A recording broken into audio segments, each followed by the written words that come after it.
present tense. September 3rd, 2022, Los Angeles, California, USA. Lucas saved his favorite restaurant for special occasions. He loved the green and white tiles on the floor with worn impressions from decades of foot traffic. He loved the brass railing and upholstered booths and the way it smelled like fresh bread no matter when he arrived. As the front door pulled itself shut behind him, Lucas stepped to the sunlit hostess station. Before he could say a word, he saw his oldest daughter, Macy, waving to him from one of the booths near a window. "I'm meeting my daughter," Lucas said to the hostess. "Looks like she beat me here, as usual." "Please enjoy," the hostess replied, gesturing for Lucas to feel free to join his daughter. "Look, I got us one of the tables you like," Macy said when Lucas reached the booth. She stood and gave him a long embrace. She was almost as tall as her father, with a thin frame, neatly trimmed hair, including bangs, and wearing a well-ironed cotton blouse. "When did you get here?" Lucas asked. "Probably 15 minutes ago, maybe more." "You said to arrive at 2 o'clock. I thought I was right on time." "You were. I just wanted to make sure we got one of the nice tables." Lucas looked around at the half-empty room. "You don't need to worry so much." "Come on, Dad. It's your birthday. I want it to be special."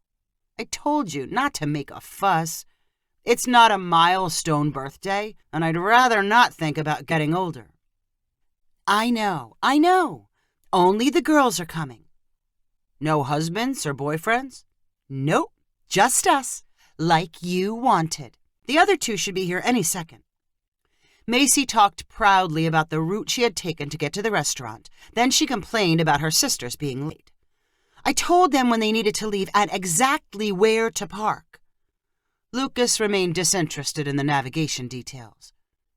"I don't know why you always want to come to this place, Dad. It's hard to get to." "I don't always come here. I like having one of their French dip sandwiches once in a while. So sue me." A few minutes later, Lila, the youngest sister, arrived at the hostess station. Macy stood up and waved her over. Lila looked like a shorter version of Macy. She held a phone in one hand and carried a large camera bag with the other. Before sitting down, Lila pulled out her camera and snapped shots of the restaurant. "You both look great," she said to Macy and her father. "Let me get some of you together." Macy slid close to Lucas and posed with a smile. Lucas's face stayed blank. "All I can think about when I'm in here are Dad's birthdays," Lila said, after finishing up her photo session and sliding into the booth. "Look, I made a slideshow of the last few years." Lila passed her phone over to Macy, who swiped through the picture collection. "And remember that time we all drove to Palos Verdes for the sunset?" Lila continued. "That was probably my favorite birthday yet." Macy wanted to know about any traffic Lila had encountered. As they chatted, a waiter stopped at their booth and asked about drinks. "We're still waiting for one more person," Macy said. "But I guess we could get drinks and appetizers. Dad, what do you think?" "I'm here for the sandwich. The rest of you can do what you want." Macy fussed about eating before the last sister arrived. Lila could not remember what was good on the menu. The waiter left with only drink requests. "I don't know where Riley is," Macy said in frustration. "I text her, but she takes forever to answer. Drives me crazy." "You sure she remembers?" Lila asked. "I've only sent her 100 messages about it. She probably saw a butterfly and started following it around." Macy and Lila grew more agitated about Riley ruining the birthday lunch.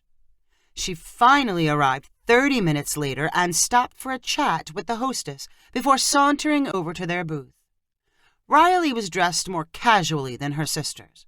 Her features were also more rounded, including a broadly smiling face. Riley squeezed in next to Lila, ignoring her sister's glares for being late. She placed a cardboard cake box on the table. The box was held closed with a string. "I lost track of time," Riley said cheerfully. "My neighbor has all these stained glass wind chimes. She said I could have one if I helped her clean them." Macy rolled her eyes. "And then I stopped at this shoe store I've been meaning to visit, and right next to it is a bakery. they had pineapple upside-down cake. I've never had it before, so I thought we could try it together. Macy tapped on the cake box. I like pineapple upside-down cake, Lucas said thoughtfully. Macy frowned. She grabbed a box sitting next to her on the booth and lifted it onto the table. I told you not to bring any presents and that I was bringing cupcakes for dessert. The pineapple cake isn't a present. I thought we could eat it with the cupcakes, Riley replied. The waiter returned. Riley and her dad ordered French dip sandwiches. The two other sisters ordered salads, a decision they continued to second-guess. After Riley admired Lila's photo montage of past birthday celebrations, she pointed out some of the photos on the wall at the restaurant. Look at all the Hollywood celebrities who have eaten here. I can see why. I could sit next to these windows for hours, and just the sound from the kitchen makes me hungry. When their food arrived, Riley and Lucas dipped their sandwiches in sync and giggled about the mess they were making. Lila regretted not getting a sandwich herself, and Macy said that the next time she would know better than to order a salad. The waiter brought a knife and extra plates for the pineapple upside-down cake. Riley raved about how good it tasted. Almost as good as Macy's cupcakes, she added. Well, Dad, I know you said to keep this low-key, but I wrote to some of your friends and asked them for birthday thoughts, Macy announced. She revealed a piece of paper and an envelope. I printed out what they said, and you can read this later. I told them no presents, but somebody sent this card anyway. I don't know if you want to save that for later, too. It's from my friend, Maxwell, Lucas said, as he reached for the card. He opened it up and chuckled to himself as he read what was inside. Then he looked up and said, I guess I should share it with you. Maxwell thinks he's a philosopher. He wrote, Live the rest of your life like it's a walk in the woods. Then he says I should take one of my daughters to a Dodgers game. He put 2 tickets in the envelope. Lucas shook his head, smiled, and put the card on the table. All 3 of his daughters quietly stared at the tickets sticking out from the card. Are the seats good? Lila asked. Yes, the seats are very good. The game's 2 weeks from today, replied Lucas. So, I guess you need to decide who to take, Macy said. Lucas leaned back in his chair and grimly looked back and forth between his daughters. On second thought, I should have never read that to you. Maxwell probably thinks it's funny, putting me in this position. But you should decide now so we can plan for it, Macy added. It's a tough decision. Someone's going to have their feelings hurt, and I'm not even sure how much each of you wants to go. I'm happy to go if you want, Macy replied.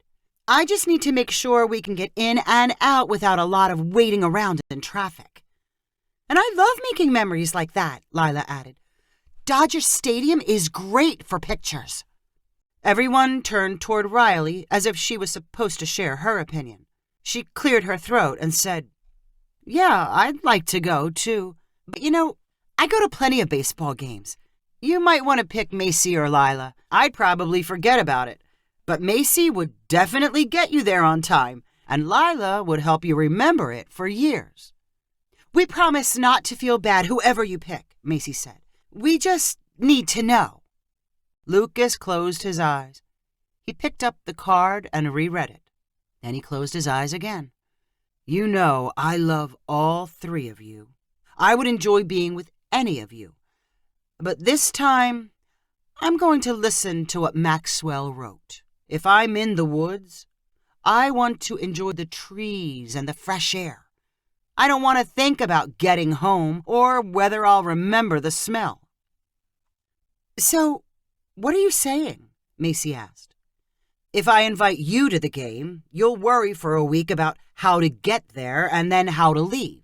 Lila, you'll spend the whole time worrying about pictures and whether we'll remember where we sat. I don't want this to be more trouble than it's worth. Riley, I want you to come along and enjoy it while it's happening. Riley shrugged her shoulders while avoiding the glares of her sisters. Okay, I'll try not to forget, but you better call and remind me." "That's fine. I don't care," said Macy, who, despite her promise, was obviously hurt. "Neither do I," Lila added. She slumped silently like her oldest sister and failed at looking indifferent. Riley filled the new silence by talking about more celebrity portraits on the wall. Then she noticed that their waiter looked a lot like someone Lila had dated. She asked her dad if they could sing happy birthday to him. He agreed to a hummed rendition. By the time the song was over, Macy's mood had brightened. She determined to make the most of the baseball game situation and said, "I'll make sure Riley knows when to leave and what streets to avoid." Lila decided to stay positive, too. She said to Riley, "If you take any picture with your phone, send them to me and I'll make a little scrapbook." Lucas smiled lovingly at his daughters, who had left Maxwell's lesson about the woods roll off their backs.